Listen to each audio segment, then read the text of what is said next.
व्याख्यान की इस कड़ी में आज हम लोग रविन्द्रनाथ टैगोर के बारे में चर्चा करेंगे। डॉक्टर राधाकृष्णन लिखते हैं कि रविन्द्रनाथ आधुनिक भारत के नव जागरण के सबसे महान व्यक्ति थे। उनके रचनाओं के कारण ही भारत के बाहर देशों के लाखों मनुष्य हमारे देश और उसकी संस्कृति का आदर करते हैं। ऐसे महान कवि, महानायक रविन्द्रनाथ टैगोर का जन्म 6 मई 1861 को बंगाल के एक संभ्रांत ब्राह्मण परिवार में हुआ। उनके पिता का नाम देवेंद्रनाथ महर्षि था, माता का नाम शारदा देवी। ये अपने पिता की छठी संतान थे, उनमें सबसे छोटे थे। बचपन से ही उनके पिता रविन्द्रनाथ को बैरिस्टर बनाना चाहते थे। प्रारंभिक शिक्षा उनकी सेंट जेवियर्स स्कूल कलकत्ता में हुई और 1878 में उनके बड़े भाई के साथ में इंग्लैंड में लंदन विश्वविद्यालय में दाखिला दिलाया गया।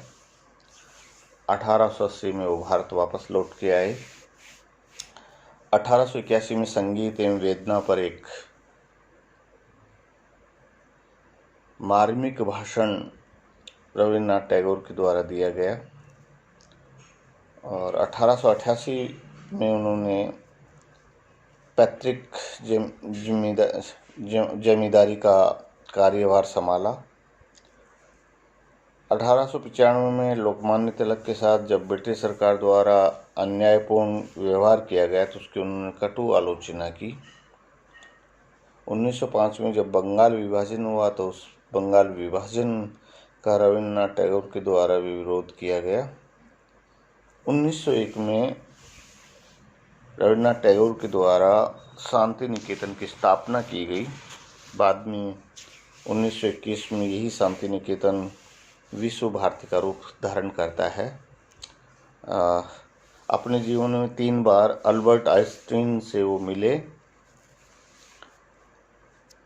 1913 में उनको कलकत्ता विश्वविद्यालय द्वारा डीलिट की उपाधि दी गई और 1913 में उनकी रचना गीतांजलि जो 1909 में उन्होंने लिखी थी के ऊपर नोबेल पुरस्कार मिला। 1915 में भारत सरकार ने उनको नाइट की उपाधि दी और 7 अगस्त 1941 को रविन्द्रनाथ टैगोर की मृत्यु हो गई। रविन्द्रनाथ टैगोर की प्रमुख रचनाओं की अगर हम बात करें तो उन्होंने पहली कविता 8 वर्ष की आयु में लिखी। 1877 में लगभग 16 वर्ष की आयु में एक लघु कथा लिखी उन्होंने। और सबसे महत्वपूर्ण बात यह है कि जनगण मन को भारत तथा आमार सोनार बांग्ला को बांग्लादेश के राष्ट्रगान के रूप में मान्यता मिली। ये दोनों ही रचनाएं, ये दोनों गीत रविन्द्रनाथ टैगोर के द्वारा लिखे गए थे। करीब 2230 गीतों एवं कविताओं की रचना की उन्होंने अपने जीवन काल में।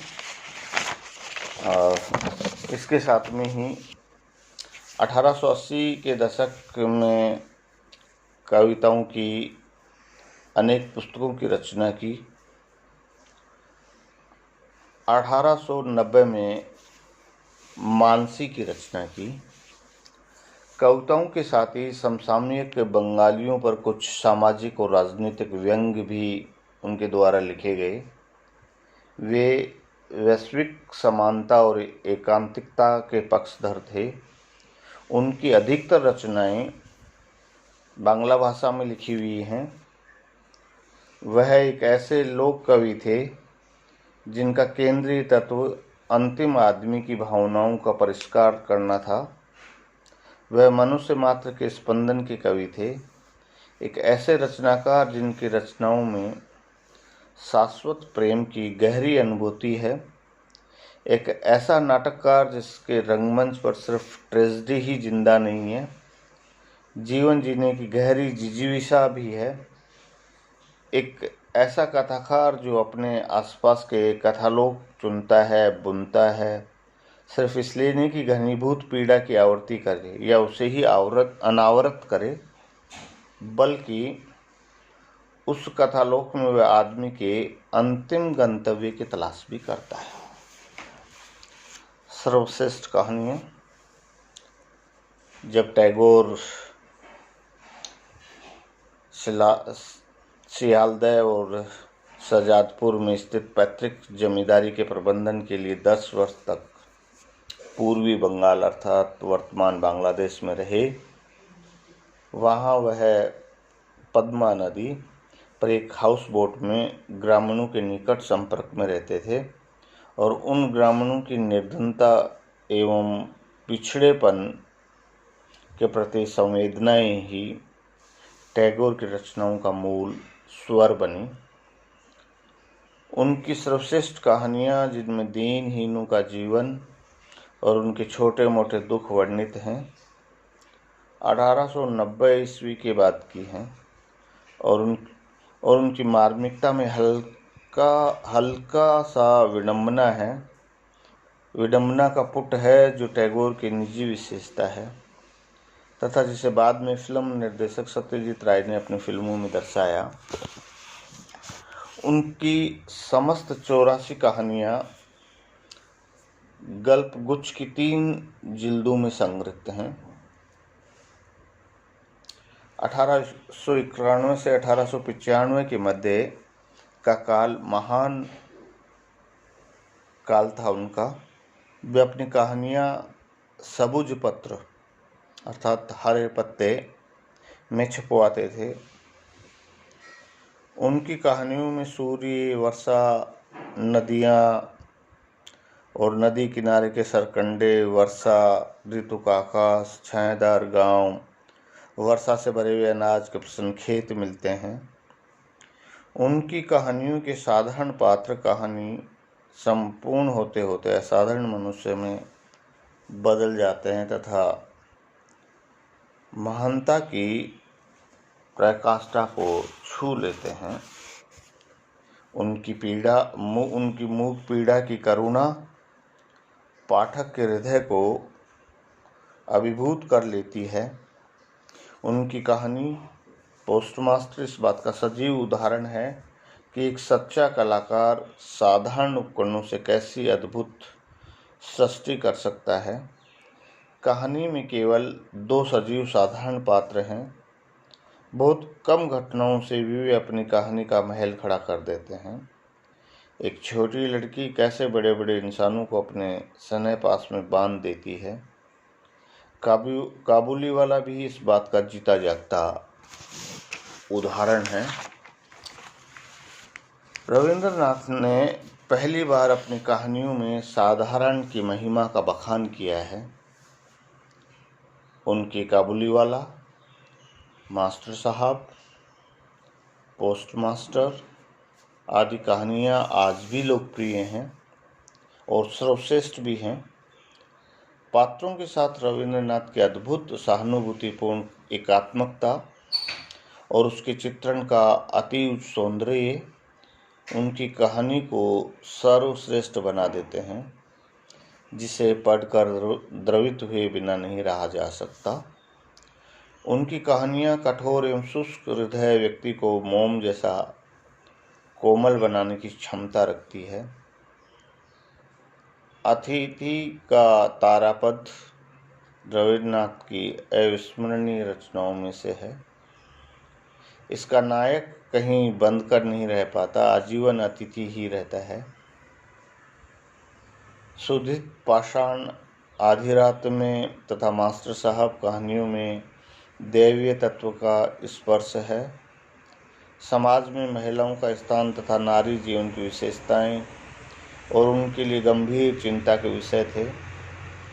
इस विषय में भी उन्होंने गहरी अंतर्दृष्टि का परिचय दिया है। गीतांजलि का अंग्रेजी अनुवाद प्रकाशित होने के एक सप्ताह के भीतर लंदन से प्रकाशित होने वाली प्रसिद्ध साप्ताहिक टाइम्स लिटरेरी सप्लीमेंट में उसकी समीक्षा प्रकाशित हुई और बाद में आगामी 3 माह के अंदर 3 समाचार पत्रों में भी उसकी समीक्षा प्रकाशित हुई। आपको नोबेल पुरस्कार मिलने के संबंध में ब्रिटिश समाचार पत्रों में मिश्रित प्रतिक्रिया हुई। द टाइम्स ने लिखा, स्वीडिश अकेडमी के इस अप्रत्याशित निर्णय पर कुछ समाचार पत्रों में आश्चर्य व्यक्त किया गया है, किंतु उसी पत्र के स्टॉकहोम स्थित संवाददाता ने अपने डिस्पैच में लिखा, स्वीडन के प्रमुख कवियों और लेखकों ने स्वीडिश कमेटी के सदस्यों की हैसियत से नोबेल कमेटी के इस निर्णय पर पूर्ण संतोष व्यक्त किया है। ब्रिटेन के प्रतिष्ठित समाचार पत्र मैनचेस्टर गार्डियन ने लिखा, रविन्द्रनाथ टैगोर को नोबेल पुरस्कार मिलने की सूचना पर कुछ लोगों को आश्चर्य अवश्य हुआ, पर असंतोष नहीं। टैगोर एक प्रतिभाशाली कवि हैं।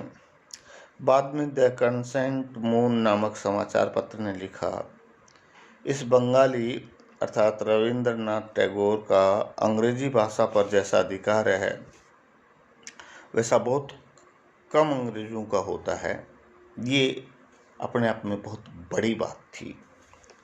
टैगोर की कविताओं की पांडुलिपि को सबसे पहले विलियम रोथेनस्टाइन ने पढ़ा था।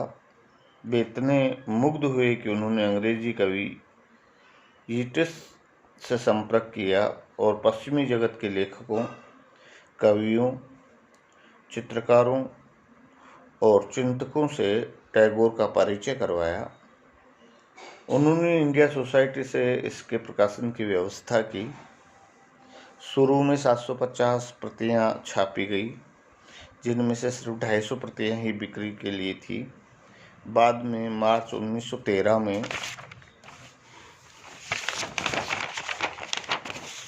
मैकमिलन एंड कंपनी लंदन ने इसे प्रकाशित किया और 13 नवंबर 1913 को नोबेल पुरस्कार की घोषणा से पहले इसके 10 संस्करण छापने पड़े। यीट्स ने टैगोर के अंग्रेजी अनुवादों का चयन करके उनमें कुछ सुधार किए और अंतिम स्वीकृति के लिए टैगोर के पास भेजा और लिखा, हम इन कविताओं में निहित अजनबीपन से उतने प्रभावित नहीं हुए हैं जितना कि ये देखकर कि इसमें तो हमारी ही छवि नजर आ रही है। बाद में यीट्स ने ही अंग्रेजी अनुवाद की भूमिका भी लिखी।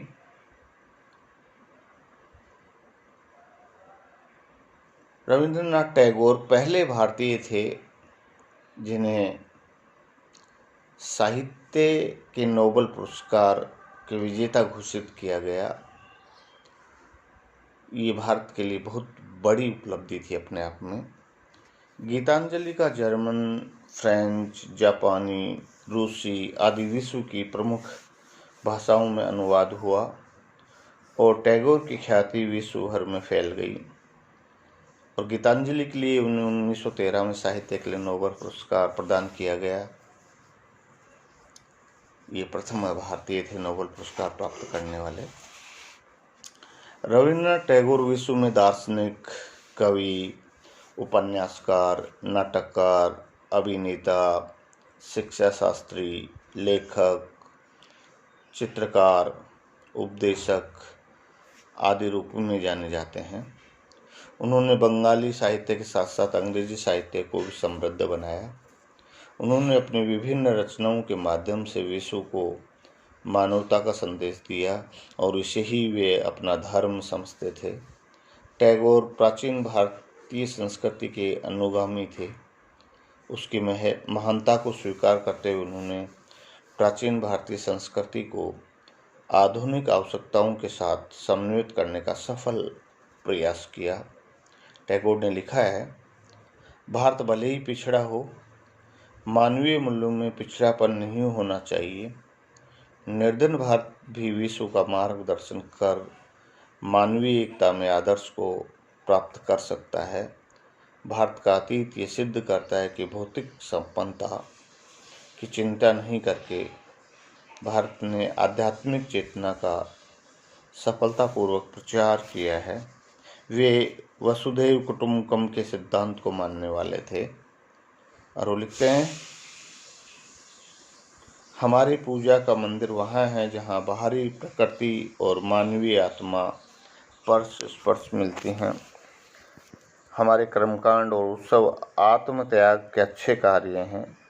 वे देवालयों की उपासना और भक्ति के स्थल नहीं मानते, कर्म के सिद्धांत में विश्वास करते हैं।